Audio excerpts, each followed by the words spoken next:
Hello everyone and welcome to this month's Pinterest. Today we are going to be making a spring paper banner.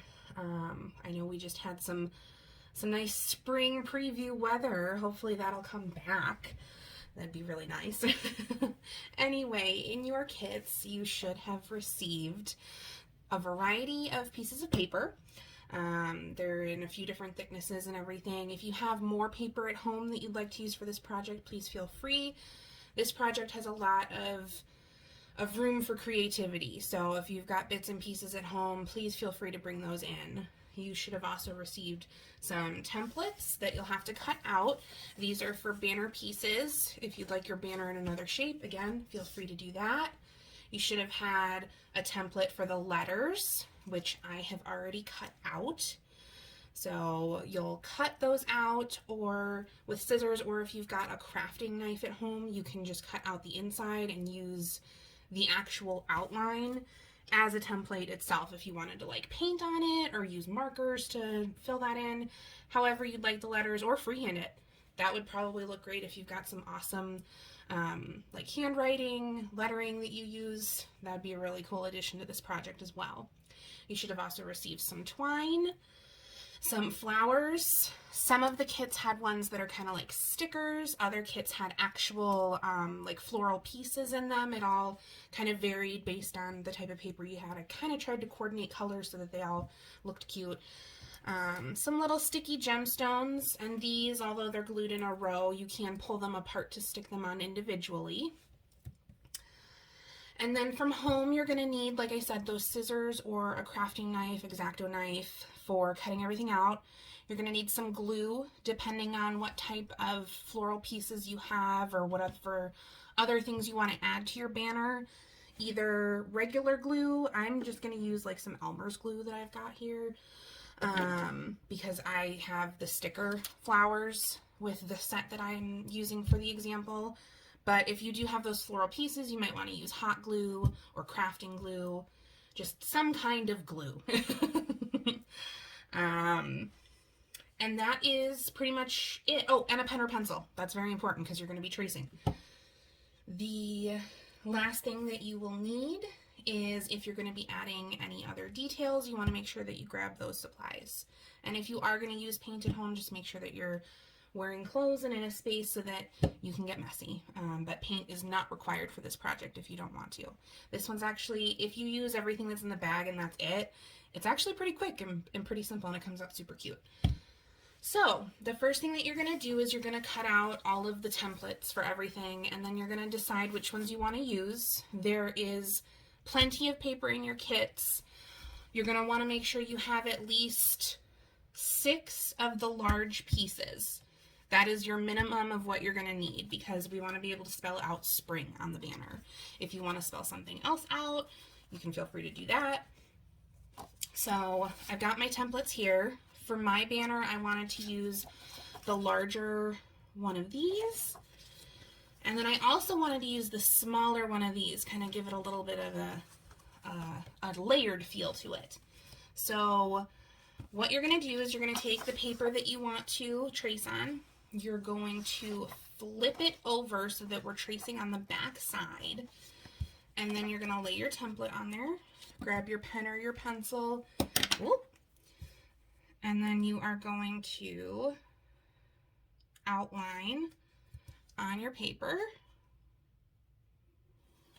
There we go. Just trace that out. All right. So we've got that. Now we're going to go ahead and cut around the edges, or if you had a crafting knife, you could just trim around the edges over a mat. So we're going to go ahead and cut this out.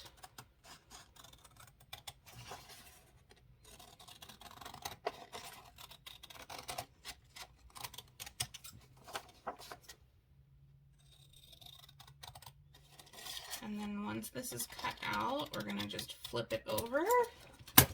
And there is one piece of the banner. Now I went ahead for time's sake and pre-cut out the rest of my pieces. You can see them all here. So from here, what you're going to do then is kind of lay out what you want your banner to look like. And if you wanted to trace your letters instead of using just the white pieces, or if you wanted to just color in the white pieces themselves or paint over the white pieces themselves, at this point you'll want to do that before you lay out everything. But once your letters are where you would like them to be, then we're going to lay out. So I'm going to go ahead and move my extra paper out of the way here.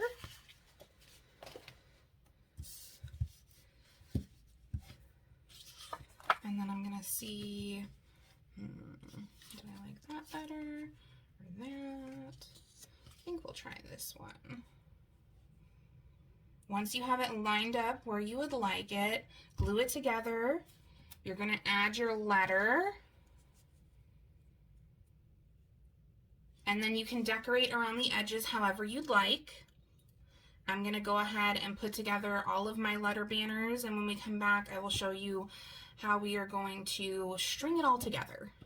Oh, before I do that, almost forgot. If you are not going to be using a hole punch or a crafting knife to put holes at the top of your banner, you're going to want to leave a little extra space, because there are two different ways to, when we get to stringing, and we want to make sure that we have that extra space if you are not going to be putting holes at the top of it, because what we will do then is we will just fold it over for the string to come through the piece of paper. So take that into consideration. Go ahead and lay out your banner how you'd like. I'm going to go ahead and put my pieces together, and when I come back, we will move on to the next step. Okay, we are back. I've got my pieces glued together. Quick note, just a heads up, if you are going to use Elmer's glue, if your paper's a little bit thinner, I don't know if you can see, but I used a thin orange paper on this one. It curled the edges a little bit. I'm good with that because it's just kind of popping it out. It doesn't ruin the look at all. But if you want it all to lay completely flat, you want it all to be completely even, you'll probably want to use a glue stick or hot glue. So just a heads up with that. Once you have everything glued together, what we're going to do now is we are going to get the top taken care of so that we can string it. Once the top is taken care of, then you can go ahead and decorate to your heart's desire. So what I'm going to do, any kind of hole punch or X-Acto knife will work for the top if you're going to put holes in it. What you'll want to do is you'll want to put holes, one in each corner. If you don't want to do holes and you left room at the top, you're going to want to just flip over your piece of paper. And actually, I have an extra one here. You'll just want to flip it over. You'll want to fold the top enough for the twine to get through. So I would say probably about 1/4 to 1/2 inch of a fold. Once you have that folded, you'll just want to tape or glue the very edge of it so that the string can still go through that folded part. I would like to put some holes in mine, and I actually have a fun hole punch that I'm going to use. Any kind of hole punch will do. If you've got like one of these at home, just use one of the corners for it. But like I said, I have a fun one that I'm going to use. It's got a little star in it, so I thought that would be a cute little addition to this project. So what you're going to do, like I said, you're going to take the top 2 corners.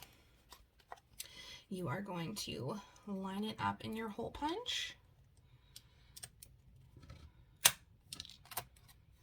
And then put one on each side. I'm just estimating. If you want it to be exact, you can bust out a ruler and do that.